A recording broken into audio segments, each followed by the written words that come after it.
है अगर गुरुवर का सानिध्य पाना तो विद्यासागर.गुरु पर जरूर आना। परमो धर्म की आचार्य गुरुवर श्री ज्ञान सागर मुनि महाराज की जय।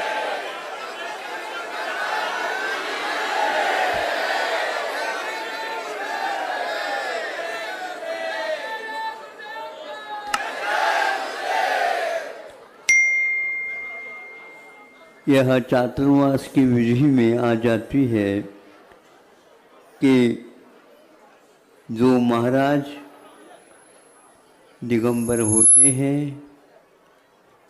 और 4 माह के लिए संकल्प लेते हैं कि हम इस परिसर को छोड़ करके, यानी नगर है, गांव है और क्षेत्र है आदि आदि की अपेक्षा से आत्म साधना करते हुए यहीं पर इस काल को व्यतीत किया जाएगा, करेंगे।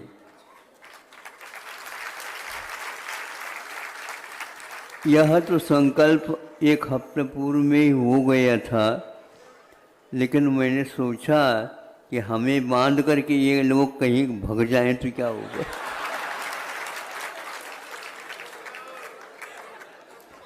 किंतु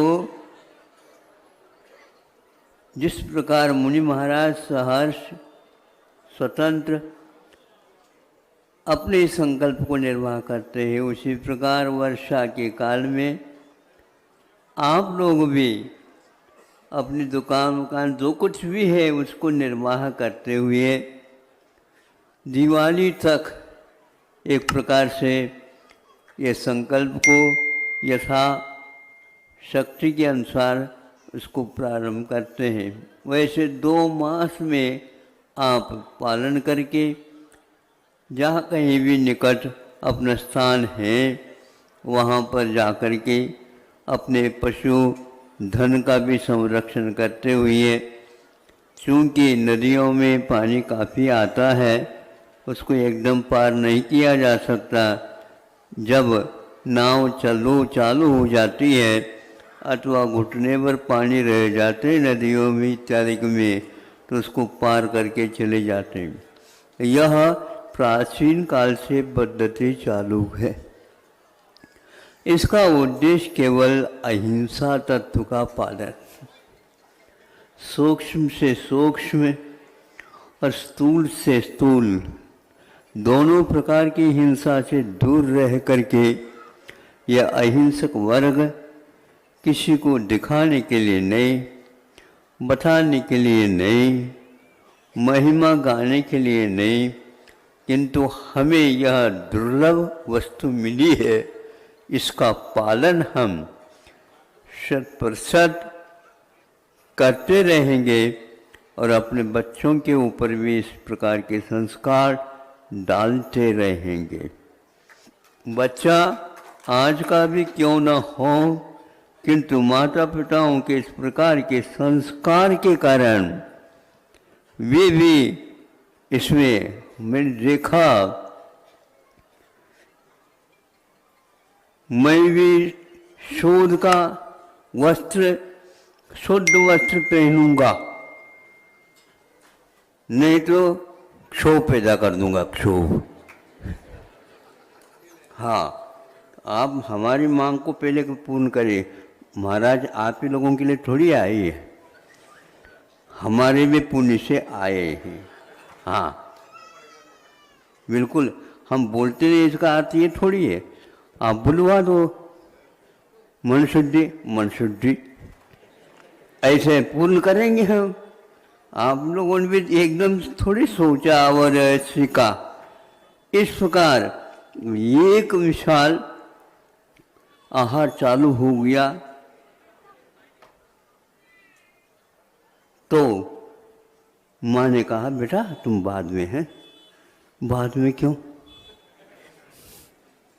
हम भी साथ देंगे, हमारे हाथ में भी दे दो, हमारे भी हाथ में।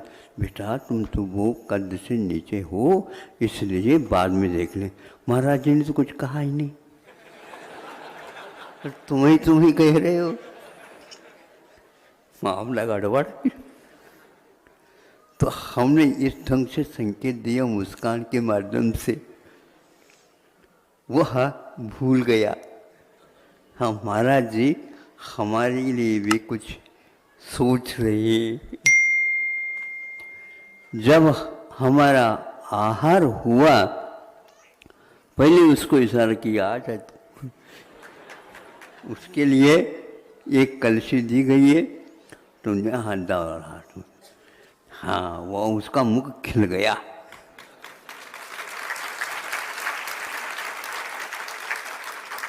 ज्ञान नहीं है, चारित्र अभी प्रारंभ हुआ है, देखा देखी। लेकिन ध्यान रखो सर्दी के काल में भी ठुठुरते हुए वह बच्चे भी कुछ भी नहीं, आराम के साथ वे महाराज जी की प्रतीक्षा कर रहे होते। ये कौन सा तत्व है जो बड़ों के लिए भी झकझोरता है कि ऐसी कौन सी शक्ति आई है अपने यहाँ। अरे आई, अरे तो जो आराधना अहिंसा की है पूरे जीवन में, उसको यहाँ पर पूर्ण करने के लिए वो आया है। यह बात ही निश्चित है कि हम उस बच्चे को छोटा समझ करके, अज्ञानी समझ करके यूं ही मान लेते। आपको भी यूं ही मान लिया जाए, नहीं है। उसके पास क्षमता कैसी है, इसको देखते हैं तो राख में छुपी हुई अग्नि की भांति है। और कोई उदाहरण नहीं मिला। स्वामी समंतभद्र महाराज जी ने कहा कि उस ईंधन ऊपर से है, राख है उसके सिर पर, किंतु भीतर से उसको थोड़े से यूं ऊपर से हटा दो, धकधकायित होकर के ऊपर की ओर लौ आ जाती है। उसको कुछ समय होने दो, फिर इसके उपरांत वह दिखाएगा कि धर्म क्या वस्तु होती है। संस्कार लेकर के आया है, और उस संस्कार के कारण ही वह आगे भी और बढ़ता चला जाएगा। पानी को रोकना है। बहुत बादल फट करके जैसे पानी हो रहा है, विश्वास के माध्यम से उस पानी को रोका जा सकता। कैसे महाराज? ऊपर से तो धारा आ रही है, आने दीजिए ना, तो वो धरती को तो फाड़ देंगे। कैसे फाड़ सकता हूँ? ऐसा हो नहीं सकता। और वो पानी इतना तीव्र गति से ऊपर से आते हुए भी बीच बीच में आसमान में वह रुक सकता है, वह धारा रुक सकती है। कैसे रुक सकती है? तो वह बर्फ बन जाएगी, तो वहीं पर पेड़ों से बोलो छुप जाएगी, वह वहीं पर रुक जाएगी, नीचे आ नहीं सकेगी। ऐसी क्षमता भी आत्मा के पास विद्यमान रहती। हनुमान जब कूद करके अपनी करामत दिखा दी, माँ रोने लगी। कितनी कठिनाई से तो हनुमान मिला, और यह थोड़े से इधर उधर देखते ही उछड़ करके नीचे गिरा, और वह रोने लगी, चिल्लाने लगी। अब चला गया। हमारे यहाँ जंगल में कौन है, क्या है ये, क्या? जब नीचे ला करके विमान को देखते हैं तो वह हंस रहा है, एक अंगूठा मुख में चूस रहा है। पत्थर जो कुछ भी है, शिला, वह चारों तरफ से जैसे कांच फूटती है उसकी भांति फूट रही है। मैं पूछना चाहता हूँ, क्या वज्र है कि क्या है वो? ऊपर से कुछ भी हो किंतु भीतर में उत्तम संघनन वह वज्र नाराज संघनन, अभी वह कुछ भी बड़ा नहीं है लेकिन बड़ा होने को होता है। जब बड़ा बनेगा तब मालूम पड़ेगा कि क्या रावण वह टिक सकेगा उनके सामने, नहीं हो सकता। यह विश्वास को मात्र लेकर के हम चलते हैं तो छोटे बच्चे भी 8 साल का हो जाता है तो आपकी पंक्ति में आकर के बैठ करके वह कार्य करने योग्य होता है। यहाँ तक कि आप साहस नहीं कर पाते किंतु 8 वर्ष अंतर्मुहूर्त के उपरांत वह लड़का भी, आपका पुत्र भी, आपका पपौत्र भी दीक्षा लेकर के कैवल्य को प्राप्त कर सकता है। ये क्या है, ये ताली कहाँ क्यों बज रही है? इसलिए कि भीतर उसके पास इतना आत्मविश्वास विद्यमान है। आप लोगों ने यहाँ पर बैठ कर के इस कार्यक्रम को इसीलिए हमने सोचा कि हमारे साथ ही उन लोगों ने क्यों नहीं स्थापना की, तो यह बाद में लोग इकट्ठा होंगे तो उनके लिए हम क्या जवाब देंगे। सागर वालों को जवाब दे दिया, कुंडलपुर वालों ने कुंडलपुर वालों को जवाब दे दिया, खजरा वालों ने खजरा वालों को जवाब दे दिया, खुरई वालों ने खुरई वालों को जवाब दे दिया। इस प्रकार करते करते करते करते और आज जबलपुर वालों को जवाब मिल गया। अब इसके उपरांत कोई जवाब नहीं। अब हमें ये सोचना है इस धरोहर को, इस दुर्लभ वस्तु को किस ढंग से विकसित करें, जन जन तक यह पहुंच जाए। बार बार कहने के उपरांत नहीं होता। जिन्हें कोई आ जाते हैं तो वो एक साथ में ही स्वीकार कर लेते हैं। प्रतिमा शरीर में तो कुछ ऐसी भी बच्चियां आई बताते भी क्या, हमारे पास आए तो उस समय हमने आशीर्वाद भी दिए थे। वो बोल नहीं सकती और सुन नहीं सकती, लेकिन उनके घर वालों ने महाराज कुछ न कुछ तो कार्य कर लेंगे, और इसको कुछ नहीं काम करेगी तो आगे इनका होनहार जैसे होनहार है, ऐसे जो मनुष्य है, ये भी मनुष्य है, घबराओ नहीं, सब यह पुण्य होगा इसलिए तो इधर आ गई, नहीं तो अन्य तो चली जाती।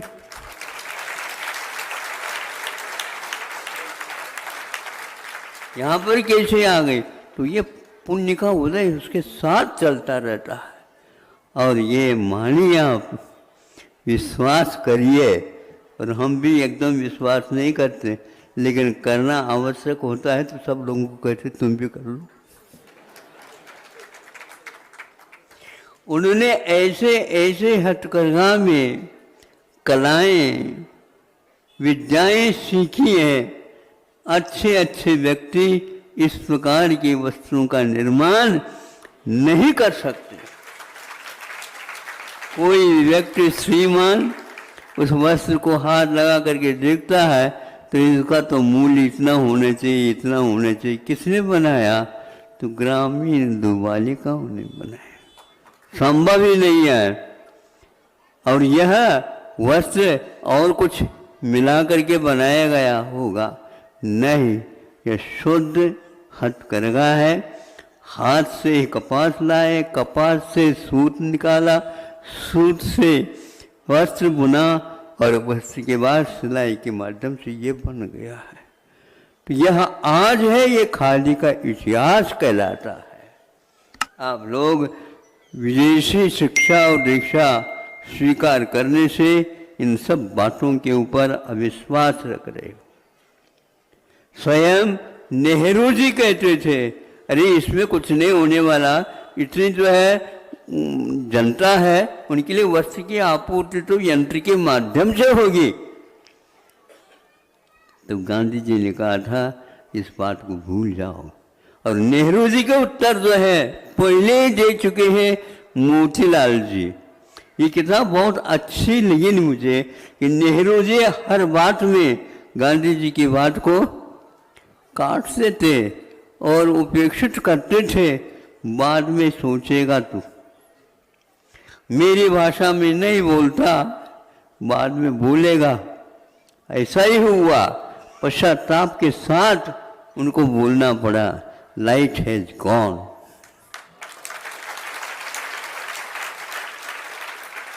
क्या नेहरू जी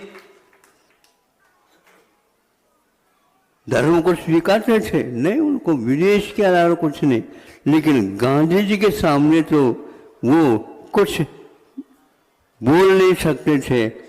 बाद में तो आंखों में से आंसू बहाए। आप लोग बाद में पश्चाताप करेंगे। इस इतिहास आप पढ़ना सीखो, इतिहास में ही छुपा हुआ ये सब कुछ मिलेगा आपको। आयुर्वेद जैसे 3000-4000 वर्ष पूर्व में लिखे हुए शुद्ध औषधि ग्रंथ है। शोध कुछ नहीं हुआ। अरे शोध के बिना एक लाइन भी नहीं लिखी जा सकती है, और एक एक लाइन के ऊपर आप शोध कर सकते हैं। और आज इस बात को महामारी ने विश्व के सामने रख दिया है। ब्रह्मचारी जी ने कहा कि काढ़े के माध्यम से यह सब कुछ दूर हो सकता है, और यह हुआ ही ऐसा ही है। उसमें स्पष्ट लिखा हुआ है, यदि आयुर्वेद के ऊपर आपका विश्वास नहीं है तो ये ध्यान रखना, फिर ये शास्त्र लिखा क्यों गया है। यदि इसके पास क्षमता नहीं होती है तो 4 दान क्यों लिखे गए हैं। इसके स्मरण करने मात्र से हम बहुत कुछ असह्य वेदना को भी सहन कर सकते हैं और शक्ति को भी इसमें से उद्घाटित कर सकते हैं। उन्होंने मंत्र के माध्यम से भी, यंत्रों के माध्यम से भी, दवाइयों के माध्यम से भी वहाँ अकाल मरण को दूर करने का मात्र अमोघ शस्त्र यदि है तो आयुर्वेद है। यह किताब, यह ग्रंथ किसने लिखा? भट्टा कलंक देव ने लिखा। जिनके पास इतनी प्रतिभा थी, एक बार सुन लिए और पूरी पूरी पंक्ति उनकी हो जाती थी। ऐसा ग्रंथ के ग्रंथ रचने की बात नहीं है, अपने आप काम होते। उसमें उन्होंने लिखा कि यह कैसा है, कि इदम तो रसायनम, ये मृत्यु इसके सामने आ नहीं सकती है। आएगी तो भग जाएगी और निष्क्रिय हो जाएगी। ऐसे दिगंबर मुनि महाराज कभी भी कह नहीं सकते। और इसलिए कोई माने या न माने, जब ये पंक्ति आ गई तो हमें मानना पड़ा कि यह शतकंड आगम में जो पूर्वों का काम आता है तो उसमें से उसका भी यह प्रकरण दिया गया है। ऐसे यह आयुर्वेद द्वादशांग का एक अकाट एक भाग है, प्रकरण है, अध्याय है। और दान के क्षेत्र में गृहस्थों के लिए 4 प्रकार का धर्म बताया। दानम पूजा, शील मोआसो, चबुव्यो सावयानाम धर्म। 4 प्रकार का यह धर्म है, श्रावकों के लिए बताया गया है। और उसमें उन्होंने लिखा है, अकाल मरण को दूर करने का कोई उपाय है तो आयुर्वेद है, ऐसा पहले से लिखा हुआ। आज का यह, आज की पद्धति जो आप लोग इसको चिकित्सा के क्षेत्र में बहुत ही उत्तम मानते हैं, लेकिन उसमें इस प्रकार की पंक्ति नहीं लिखी। 200 वर्ष भी नहीं हुए हैं किंतु इसके लिए 2-2 हजार, 3-3 हजार, 4-4 हजार वर्ष पूर्व में लिखा है। और ये प्रत्येक पंक्ति शोध के माध्यम से लिख करके और तैयार करके लिखा हुआ है। इसलिए यहाँ पर पूर्णायु भी अनुसंधान केंद्र के साथ चिकित्सालय को लेकर के आपके सामने आ रहा है। उसके लिए आप लोगों ने योगदान देने का यह कार्यक्रम अपनाया है। क्योंकि रविवार के दिन संख्या ज़्यादा आती है, इसलिए हम पूर्णायु को सक्षम बनाएंगे, लेकिन थोड़े व्यक्ति भी तो चाहिए। तो हमने कहा कोई बात नहीं, बुलवाओ, हमारा तो त्याग है, लेकिन आप तो बुलवा सकते और काम कर सकते हो। बहुत श्रद्धा के साथ अभी भी वह संख्या आकर के रुकी हुई है और बोलते रहेंगे भैया ये तो दिवाली तक चलेगी। हूँ 3-4 साल से देख रहे हैं कि दिवाली के दिन आ जाते हैं और वो कलश लेते हैं और अपने राशि को रख करके चले जाते हैं। तो आज प्रारंभ आप लोगों ने कर दिया और इसको मुख्यता देखते हुए आपने इस कार्य को लिया है। देव गुरु शास्त्र की आराधना करते हुए आप लोगों को इसी प्रकार धार्मिक अनुष्ठान कर लेना चाहिए। गिरता हुआ पानी भी बर्फ के रूप में परिवर्तित जैसा हो सकता है, उसी प्रकार वह विश्व भी एक प्रकार से अमृत तुल्य परिणत हो सकता है। इसमें कोई संदेह नहीं है। तो संदेह करता मैं हम उसके लिए कुछ कह नहीं सकता, लेकिन इसको आप सामान्य बात मान करके मत निकालिए। यह सामान्य नहीं किंतु विशेष बात है। ऐसे एकाध पृष्ठ में उन्होंने लिखा है और अकाल मरण के निषेध के अर्थ में लिखा है। कई लोग मरण तो होना निश्चित है, अकलंग देव कहते हैं ये मरण होना निश्चित है, लेकिन अकाल मरण निश्चित नहीं, क्योंकि हम उसके निषेकों को चिकित्सा के माध्यम से परिवर्तित कर सकते हैं और वह रसायन तुल्य है। ऐसा कह करके हम लोगों को प्रेरणा दी है कि इस शुद्ध औषधि का निर्माण सहित ये चिकित्सालय आपको आगे के लिए चलाना है। और जितनी भी प्रतिभाएं हैं उन प्रतिभाओं का संरक्षण करके और उनको प्रेरित करके आगे चाहे छात्रा हो चाहे छात्र हो, महाविद्यालयीन यह पाठ्यक्रम आपके द्वारा चालू किया जा सकता है, बल्कि चालू हो गया है। और उसमें आप अपना तन मन धन न्यौछावर करके आगे बढ़ सकते हैं और प्रेरणा दे सकते हैं। समय आपका आज थोड़ा सा ज़्यादा हो गया, इसमें हमारी गलती नहीं है, गलती आपकी है। हम भी बैठे रहे, गड़बड़ ना हो जाए इसलिए। नहीं देखो, हमारे चौके में किसी को बुलाते ही नहीं हम। यदि आते हैं तो बिल्कुल निरंतराय आहार कराने का हमारा संकल्प।